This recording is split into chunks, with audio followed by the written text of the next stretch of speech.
खाती आइल बाड़ू कर जनी चोना लाफड़ा बढ़ावा तारुए हो हमार सोना तो दूर ही रहो ना। नाचे खाती आइल बाड़ू कर जनी चोना लाफड़ा बढ़ावा तारुए हो हमार सोना। अच्छा तुहारी है अदतिया बेकार लागेला तो हमार लहंगा के महंगा बाजार लागेला। हो लाल का गो मछिया बहला हमरे याद लागेला। हो लाल का गो मछिया बहला हमरे याद लागेला। सही में का हो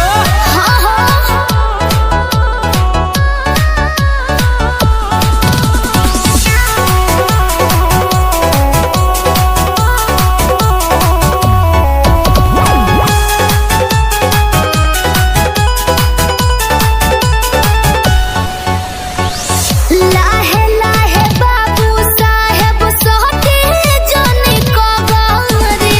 उनकर चीज देखी ऐसे न हरी, उनकर चीज देखी ऐसे न हरी। जिलेबी के रास्ता का नाश करबू देखी ब्यूटी लागो तो कुछ खास करबू बाबू जाका कमर लचके बड़ा रे धारदार लागेला। अच्छा तो हमार लहंगा के महंगा बाजार लागेला। हो लाल का गो मछिया बहला हमरे याद लागेला।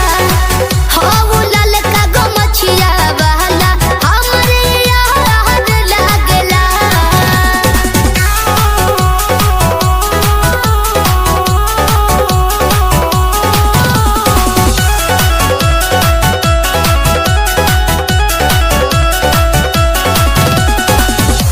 हो ताटे लेट भेट होई अगला दिन जी।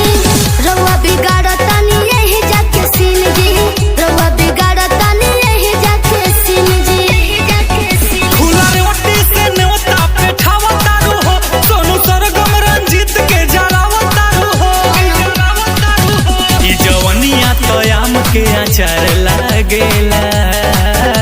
तो सुनो तो हमार लहंगा के महंगा बाजार लागेला। हो लाल का गो मछिया बहला हमरे याद लागेला। हो लाल का गो मछिया बहला हमरे याद लागेला। अरे तो 2000 बेसी ले ले बाकी हमारे भी रह।